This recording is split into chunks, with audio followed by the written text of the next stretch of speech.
The new channel.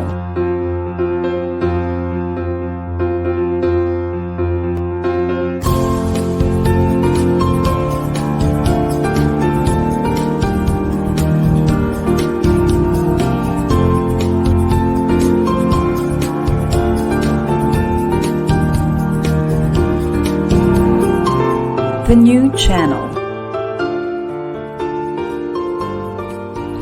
Hashtag TNC Now.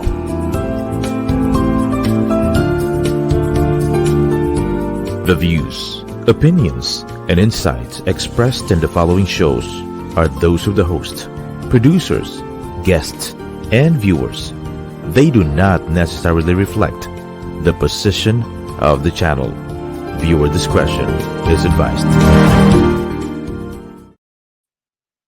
Hello and welcome to the new channel. Our passion transforms a community that sees and shares all things new. This is Leigh and Cadiente streaming from Antipolo. You are watching in real life on TNC.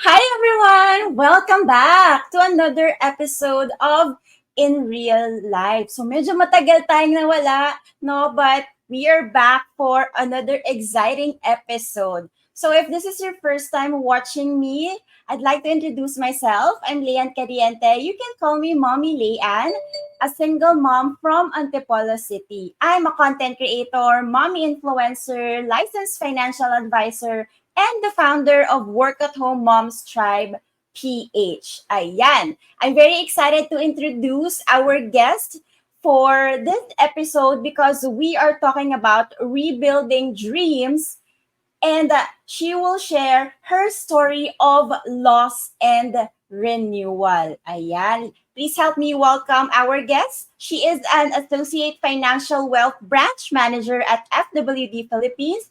She has 15 years of experience in the sales and product management in the pharmaceutical industry. Let's all welcome Miss Maui Bauer. Hi! Hello, good afternoon to everyone watching right now. Hi, Leigh. Good afternoon.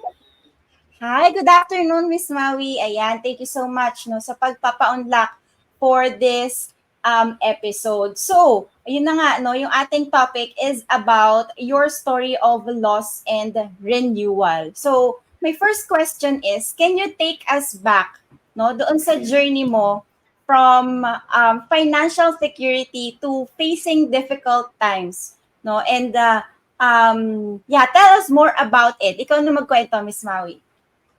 Okay. So, ano naman, no? I was not born rich. Okay. My, actually, working class naman kami. It just so happened na when I was in Davao, I was born in Davao, born and raised in Davao City. Simple lang. Uh, my dad passed away when I was 6 years old. So my mom's been working for me, for my family, for our family. I was living with my grandparents and my mom. So growing up, okay lang, normal na buhay. Okay, until I started working sa pharma. So nakakaangat-angat na, 'di ba? I have a car of my own na during that time. And then so I was only working for myself, okay? And kumbaga comfortable lang yung buhay namin. And then I met my husband, um, who's also working as, well, he's working naman as a telecoms engineer. Ang maganda naman kasi he's an expat. Well, he's Filipino, but he works for a telecommunication company, and then he was assigned abroad. So he's an expat abroad, pero Filipina siya. So that's when talaga I was able to experience uh, yung comfort in life. Okay, he gave me that comfort in life. Started when, of course, I was working for myself. So, may sweldo ka, diba? And then when I got married, he's providing for everything talaga. So, all the more, naging comfortable yung buhay ko. So, yan. Ayun. Yan. So, doon tayo magsa-start, no, nung ating kwento, Miss Maui. Then from that, no, that you experience everything, no, living a comfortable life. Now, um, saan papasok yung story of your loss? Okay, um, so after I think uh 10 years of being together. Okay, pero ano pa lang kami noon, mga 7 years pa lang kaming married. So I stopped working. I stopped working because, well, una, with his kind of work, with the amount that he was earning at that time, I really don't have to work. So sabi niya, okay, let's just start building a family. So I stopped working. I just joined him wherever he would be at that time. And almost always we were traveling. So siguro mga 2 months lang na nandito sa country for a vacation to visit our family. And then, nung I got pregnant, so after I gave birth, uh, nagstay na kami talaga dito sa Manila. But then again, a few months after my daughter's first birthday, that's when he was diagnosed with a critical illness.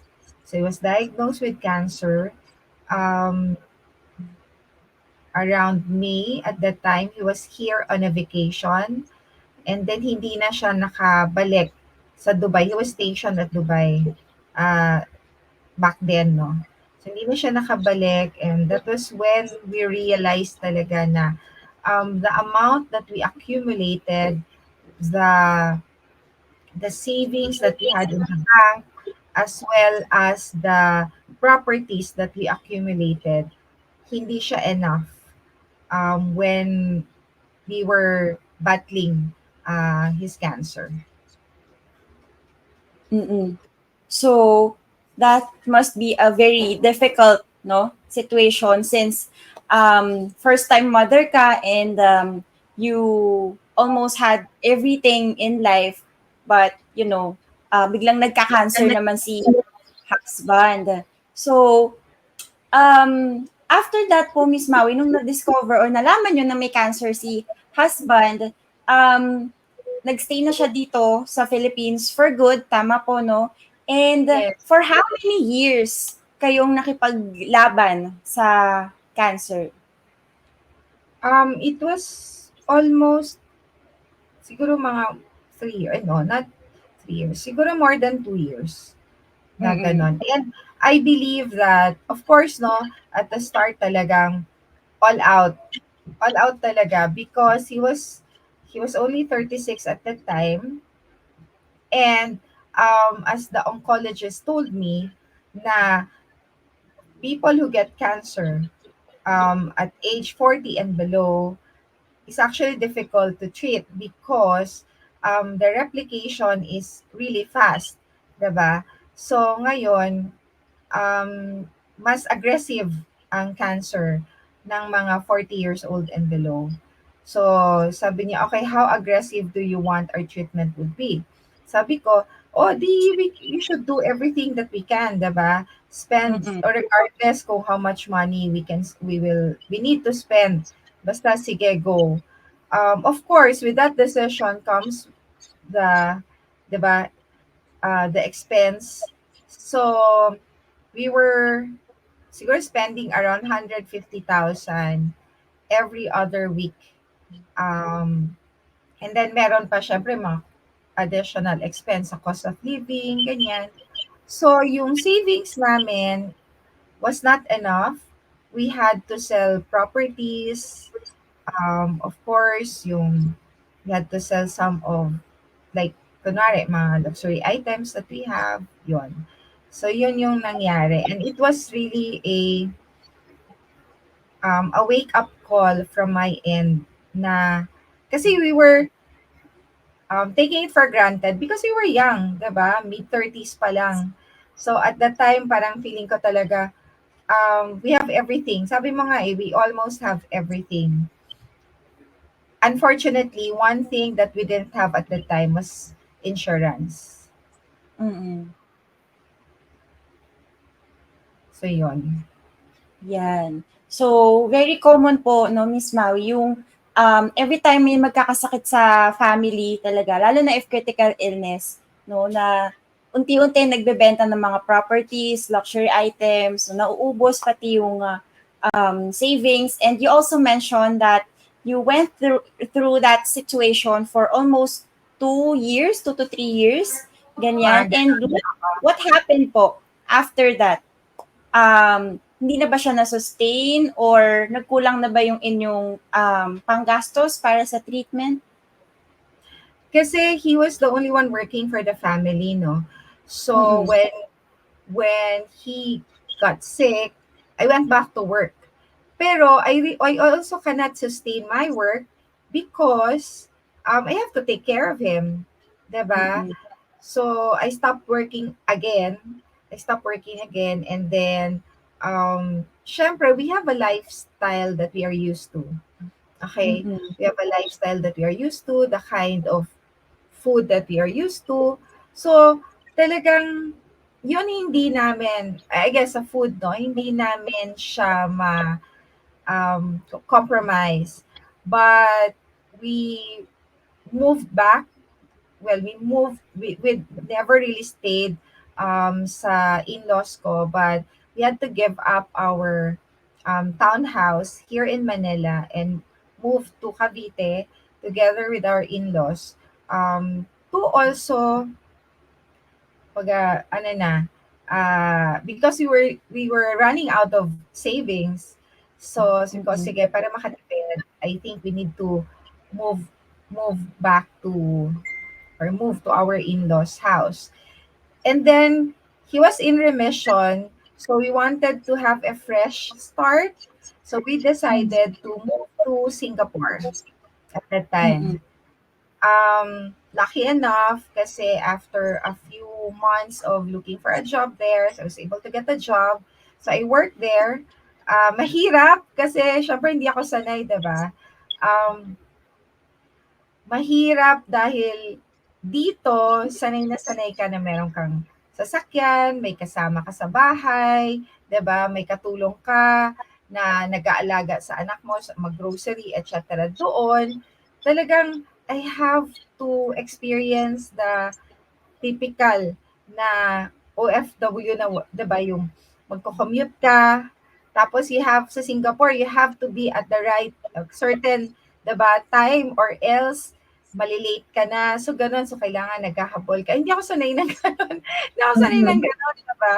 So medyo talagang um, comfortable yung buhay ko dito sa Pilipinas na I can wake up anytime I wanted to. 'Di ba yung mga gano'n? I Mm-mm. can go whenever I wanted to. And syempre I have a car, so hindi ako at the mercy of oras ng bus or ng train. So yun. Yes. Yun yung malaking pagbabago talaga. And then what isa pang hindi rin ako sanay. Syempre, di ba nag-grocery ka? So, Mm-mm. dito, may kasama ka mag-grocery or even if wala kang kasama, from the grocery, dadalhin mo yung, di ba, may cart. Or pwede mong sabihin doon sa mga kuya na, kuya pahatid. And then, Mm-mm. they will bring your stuff sa kotse. Then when you get home, you have also someone to assist you, 'di ba? Tapos ang pag-park mo, doon ka na magpo-park mismo sa ano mo, sa garage mo. But there, I had to do the groceries na ang dami kong bit-bit, 'di ba? Ang Mm-mm. dami kong dala-dala, like how many bags. And then I have to ride the bus or the train and then transfer to the bus. Minsan nga naubos yung pera ko kasi sabi ng husband ko, mag-taxi ka na lang. Eh, syempre mahal ng taxi sa Singapore, 'di ba? So yun, talagang yun yung malaking adjustment sa part ko when we stayed in Singapore during that time. Tapos bumalik din, nagkaroon ng relapse yung kanyang cancer. And Mm-mm. then the good thing is we were with um his family, like his brother, his parents, in Singapore, his cousins. So the support was there. Mm-mm. When we lost him, I have all the emotional, financial support from his family. And of course, I have my friends and my family also. Pero the biggest factor that helped me recover talaga is his family. Mm-mm. Yeah. So, medyo mabigat po yun, no, Miss Maui, because we all know So, that losing a spouse to cancer talaga is not easy. Pero, yun nga, you still was able to find the strength to keep moving forward for yourself, no, with the help of a support system. Yan. So, moving yes, forward malaking po, factor no, yun. yes. Malaking factor pag meron kang magandang support system. Mm-mm. Yan. So moving forward po tayo, Miss Maui. After losing your husband na to cancer, what were the practical steps na ginawa mo to start rebuilding your life? Ayan, and to regain yung financial stability na nawala, no? Kasi from living a comfortable life, talagang ikaw na yung nag-grocery, nagbubuhat, no? And nagko-commute by yourself, paano mo na-regain yung financial stability na meron ka before? Slowly. Slowly Mm-mm. talaga. One thing siguro na hindi ko lang talaga give up is, of course, my faith in God, no? But there was a time na parang feeling ko, why us? Why me? Why my husband? Wala naman kaming ginawa na masama, mabait naman kaming tao, things like that. I was questioning um, my faith. Parang why? Why? But then again, I also realized that we were so blessed for so many years. And it just so happened that, unfortunately, it happened to us that the cancer, di ba parang lottery yan eh. You'll never know who will get it. Kung Mm-mm. sino, kung kailan, kung bakit, kung paano, you'll never know. Mm-mm. So unfortunately, it happened. And you just have to accept that. And then I went back to my faith. So that's number one. Mm-mm. Um, I believe that my faith in God, in my family, in the people around me, sa sarili ko din, when I decided na, okay, I have to do this for my daughter, I have to recover as soon as possible. This is no time to wallow on self-pity. May magagawa ba? May maibabalik ko ba siya? Hindi naman, 'di ba? Kahit anong gawin kong iyak, kahit anong gawin kong ah, blame or alam mo yun, yung parang dapat ganito ginawa namin, ganyan, ganyan, ganyan. Wala eh. I cannot undo the past. Mm-mm. All I can do is move forward. Um, Make sure that my daughter will not feel the loss. Um, that she will grow up loved and taken care of. So, yun yung nasa utak ko. So, when Mm-mm. sabi ko, okay, that's enough. I think parang I just mourned for a few, I don't know, weeks probably kasi he died before Christmas eh. So, the good thing we were with his family in Singapore. So, talagang they made sure that alam mo yon hindi malungkot pero hindi gano'n ka-ano talaga kasi Christmas season, 'di ba? So, Yes. tapos my I also have a good friend who went, she was in Singapore at the time. So, nagkita kami, ganyan. So, talagang everyone around me made sure that maramdaman ko yung support nila at pagmamahal nila. So, with that, syempre bumalik din yung hey, I lost someone, but I still have these people with me. I have my baby daughter, diba? So with that and my faith, I was able to restore my faith. So yun talaga yung naging daan for me Mm-mm. to mature. Mm-mm. Yes. Yun talaga, and biggest factor po talaga yun, no, Miss Maui, whenever we are facing tough situations in our life. And I'm sure naku-curious din yung ating mga audience, no? Naku-curious din ako, Miss Maui. Yung mga um, paano ba natin sasabihin, step-by-step process mo, no, na now that you realize na hindi ka pwedeng magluksa ng matagal because you have a daughter na kailangang buhayin, no, paano ka unti-unti bumalik? Like, naghanap ka ba ng trabaho? Nag-put up ka ba ng business? Or, yeah, share mo po sa amin, Miss Mau. Okay, so the thing is, syempre I was still in denial. Alam mo yon, yung parang so I had to stop working in Singapore, and then naisip ko, I really cannot live here. I mean, okay siya na pang bakasyon, but I really cannot do the things that my cousin-in-laws, my brother-in-law, my sister-in-law are doing. Yung gigising sila nitong oras, mag-aabang sila ng bus. Alam mo yon, sa akin, bakasyon lang. Ay, yun lang talaga, hindi ako pwede ng ganito. And also, parang feeling ko, I really cannot work in a place, kasi I tried working, di ba? I really cannot work in a place wherein I'm a second-class citizen. Sa utak ko yun, ha? Sabi ko, sige na, babalik na ako ng Pilipinas.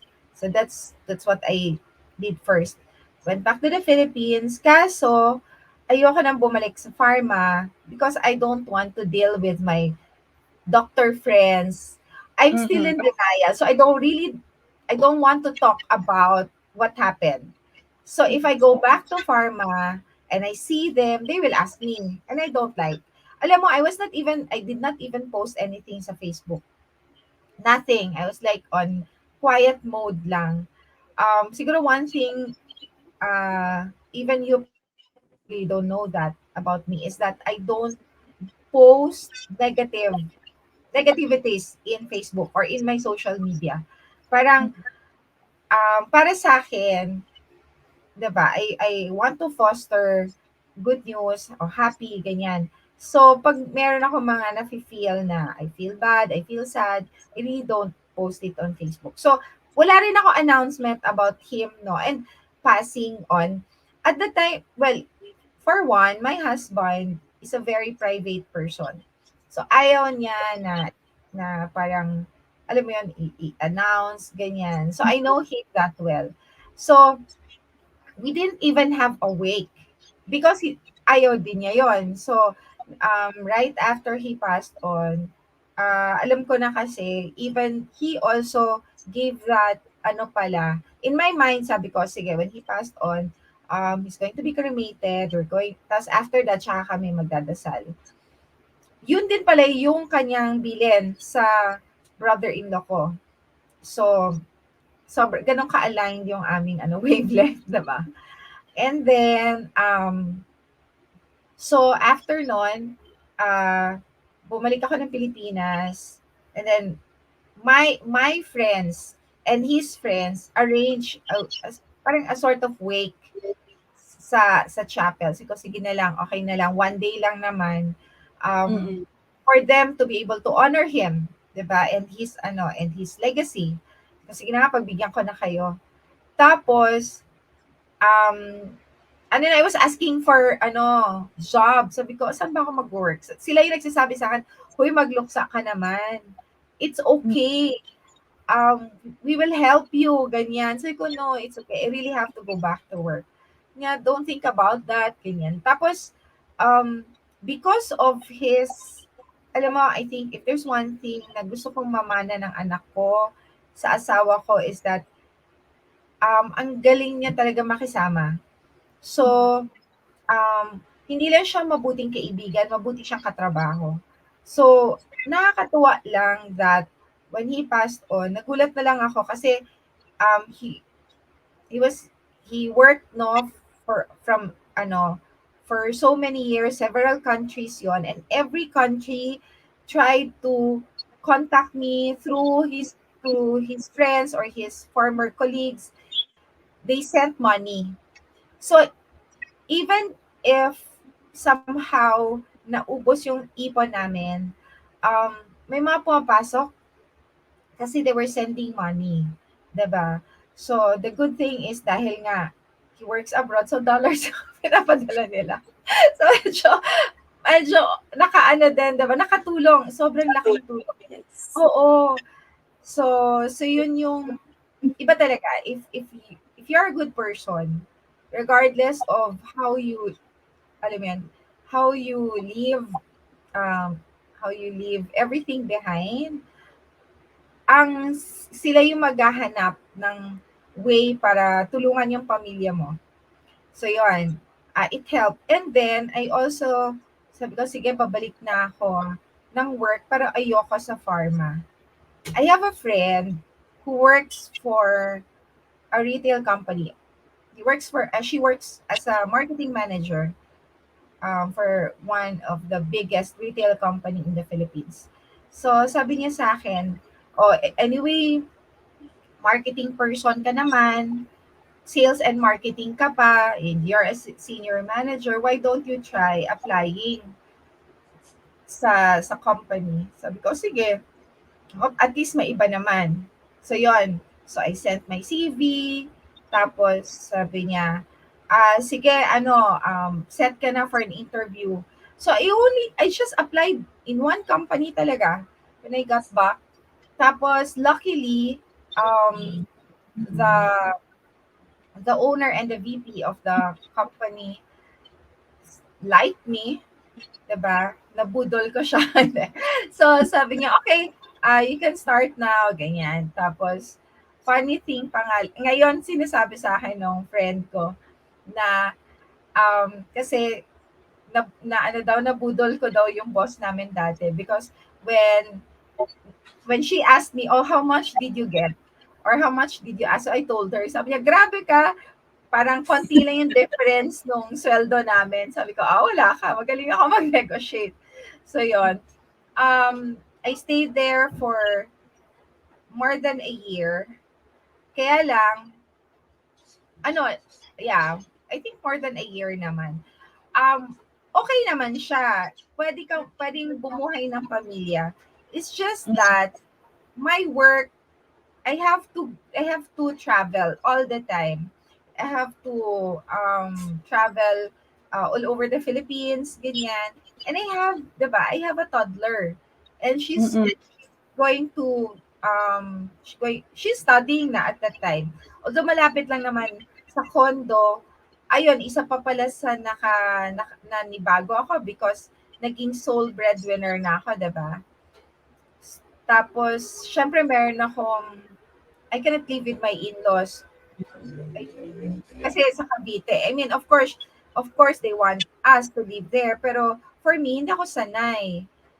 So sabi ko, okay, I have to rent a place.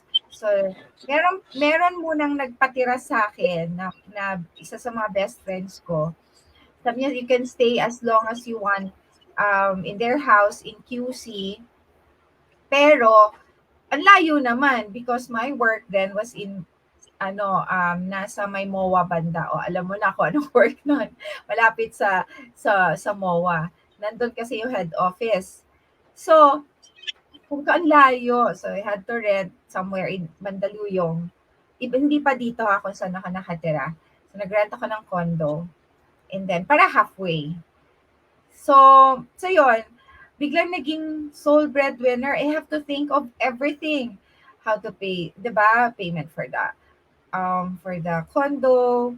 Tapos, may natira kaming kotse at that time. Pero, syempre, medyo matagal na siya. So, may mga problema na, ganyan. Sabi ko, tapos mag-aaral na siya. Of course, I have my mom to support me, to take care of us. I have my in-laws, my mother-in-law, my father-in-law, um, who were supporting financially.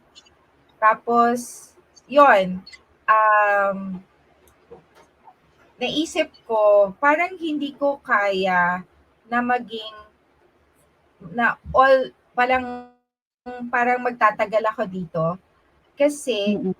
I want to be there for my daughter. My first ano na I don't want to be an absentee mom na wherein kailangan niya ako sa kunwari anything, any event sa school na hindi ko magawa, 'di ba?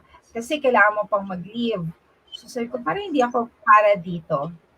So when someone offered me a chance to be in the insurance industry, this time as an agent, sabi ko, pwede. Pero senior manager na ako. Parang mag-aahente ako ng insurance. Gusto ko ba 'yon? 'Di ba? Pero sabi niya, why don't you just try it? You have a very good experience in sales. Um, Tapos, sabi niya, you have your experience to share. 'Di ba? Sabi mo, makatulong na Mm-mm. meron kang major reason to share your experience to other people. So yun, dun niya ako na-convince na oo nga no. I have my best friend um, who started in the insurance industry parang siguro mga 10 years or even more ahead of me. Nakita ko naman, uy wow, nagta-travel siya. Tapos I can see that um she can financially she's doing very well. Tapos she can take care of her sons kasi tatlo anak niya. So, parang siguro naman, 'di ba? I can also do this. So Mm-mm. ngayon, yun yung naging reason ko talaga. Number one is the flexibility of time, 'di ba? Kasi I can be with my daughter. Number two, also I realized there's so many people who help me, but I cannot pay them back. Mm-mm. So the best that I can do it is pay it forward. And how would I do that? Just share my story. And hopefully, with my story, they will realize that insurance is an important aspect of our lives. Um, na hindi ibig sabihin, pag malaki yung kinikita mo ngayon, that you're earning millions of pesos yearly, hindi na yan mawawala. 'Di ba? Na forever ganyan yung kikitain mo. So, with that, na-convince ako to do this business. And from then on, that was 2014, I never looked back. Ito Mm-mm. na talaga yung naging career ko. Yeah.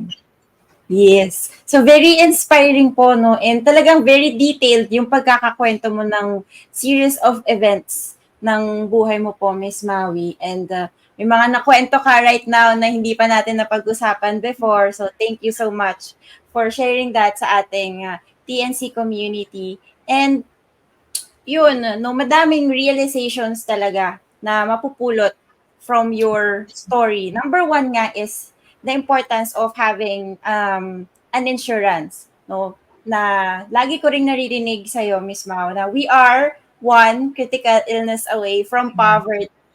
Yan. that's So, true.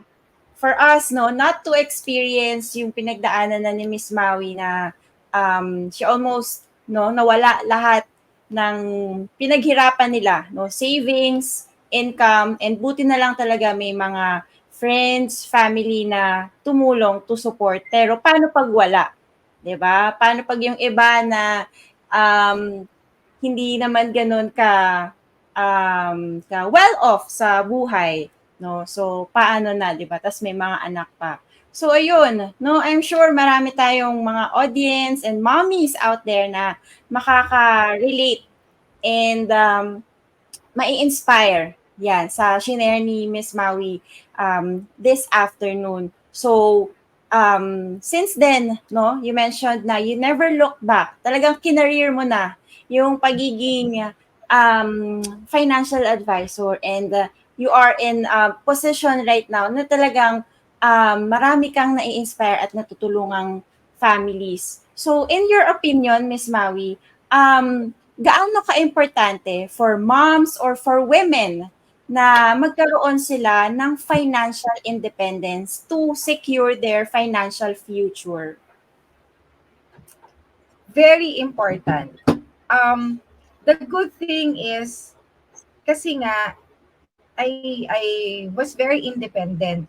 Okay, so I was working, and then my husband told me, we have enough money naman, so you can stop working. Tsaka we were still young at that time. So when he passed away, I'm still very young. I can still go back to work, 'di ba?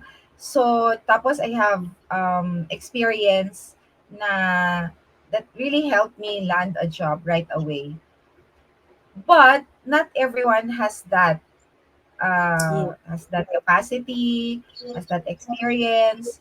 So for all the young women out there, make sure that you know how to make your own money. Mm. Never rely on your husband's, your family's, uh, money. Never. Because, um, well, swerte kung hindi dumating. Pero paano kung isa kayo doon sa nadatnan? May it um, naghiwalay, or yun na nga, namatay yung ano mo, partner mo, yung husband mo, or yung wife mo. Ay, yung husband mo. Okay. So, um, ma mamahirapan ka kasi eh.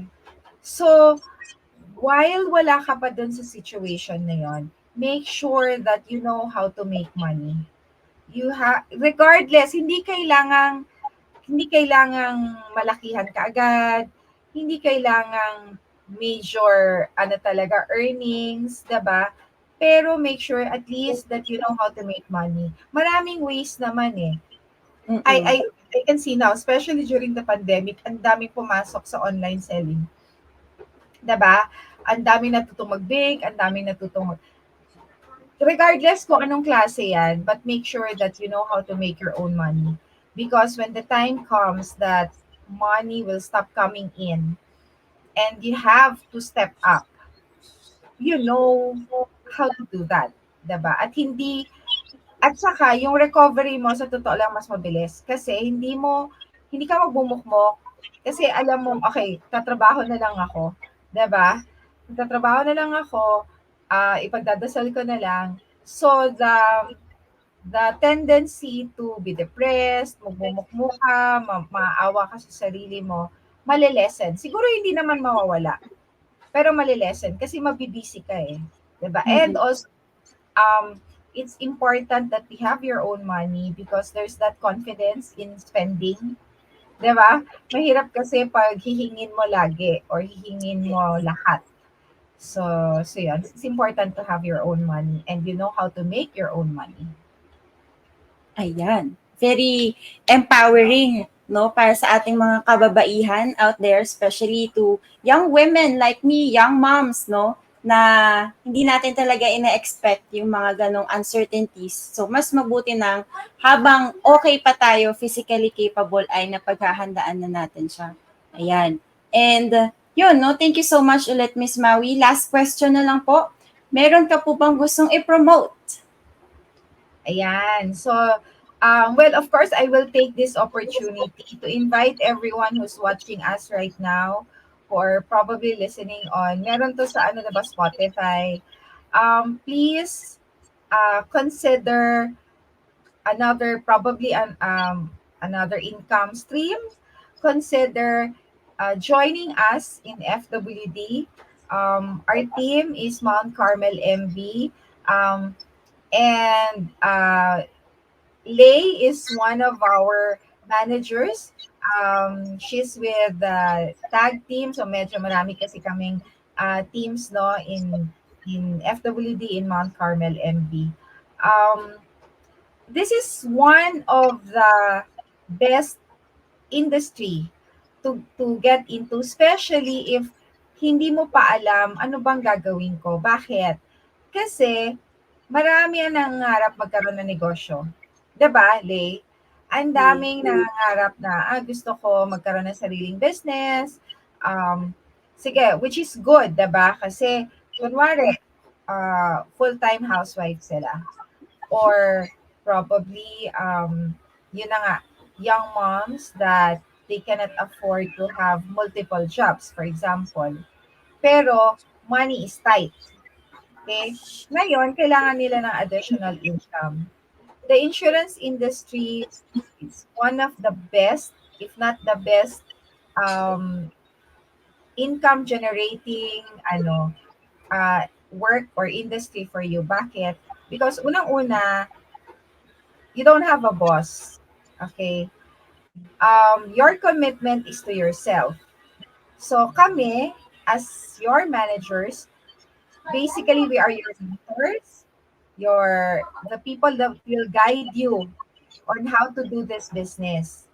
We are the people who just started ahead of you, so we're going to share what we've learned so far, what we have experienced, our success stories, how we overcame certain situations. That's our job. Okay? Hindi kayo mapipressure in the sense na, um, 'di ba, pag nasa employment ka, syempre may pressure yung sa boss. Kami, it's more of, okay, what do you want to achieve in your life and how FWD, how the insurance industry can help you. Okay? So yun lang yung pag-uusapan natin. So I hope, to those who are thinking of, adding an extra income, or those who are thinking na, okay, I want to go back to work or at least earn a living, pero I don't want to leave my young children, 'di ba, behind or without supervision. So, or yung iba naman, okay, I'm retired now, what's next for me? May mga ganun naman. So, ang maganda dito sa industriyang 'to, hindi siya nag-discriminate regardless of age, regardless of your educational attainment, regardless of your status in life. Importante lang dito, meron kang pangarap, meron kang willpower, meron kang discipline, and most important of all is that marunong kang uh, sumunod sa mga magtuturo sa'yo. Yun. So, yun yung gusto ko lang i-promote. And our team, Mount Carmel MB and si Leigh, we are open to everyone who's going to join us. Please send us a message. You can follow me on Facebook, Maui Dizon Bawar. You can follow, of course, you have Leigh, and then you can also uh, follow us on Twitter, no, sorry, Instagram, and on TikTok. Ayan. Thank you. Ayan. Thank you so much po, Miss Maui, for sharing your story on how you're able to rebuild your dreams in spite of your loss. Ayan. So I'm Ay, sure can I marami. just share pala, last na. Sure po. Um, 'Di ba, I shared earlier that we had a comfortable life. My husband, we used to travel a lot. So, sabi ko din sa sarili ko, I owe it to my daughter, 'di ba? To give her the kind of lifestyle that I enjoyed with his dad.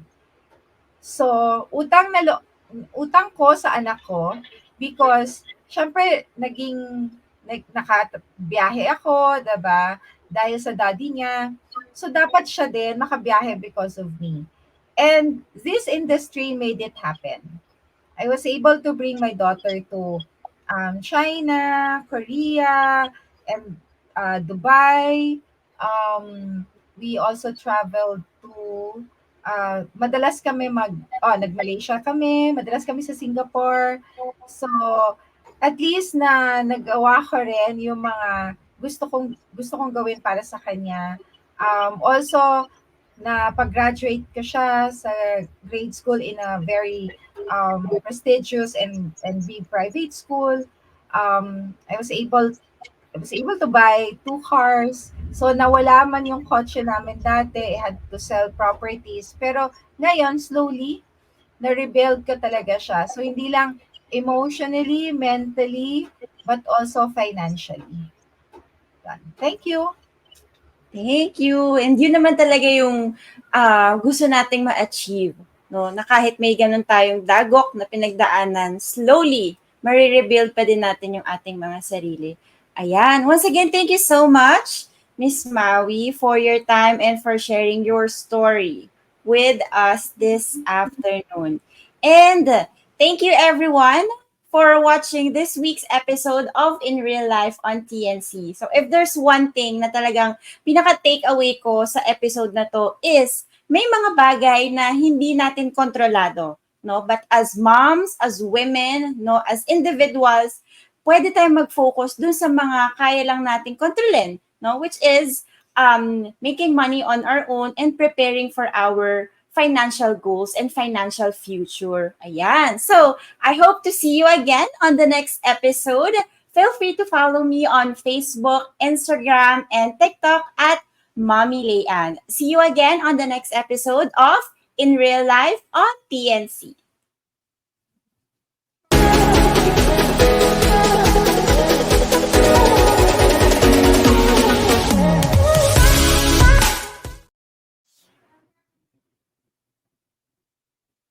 Ang ubo, mabilis lumala. Kaya dapat agapan. Dapat New Solmux Advanced Syrup. May 2 times zinc para ang ubo, imbis na lumala, tulungang mabilis mawala. New Solmux Advanced Syrup. Unilab yan.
Ang 40D, tumutulong patibayin ng vital organs, iwas sakit sa puso at iba pang sakit.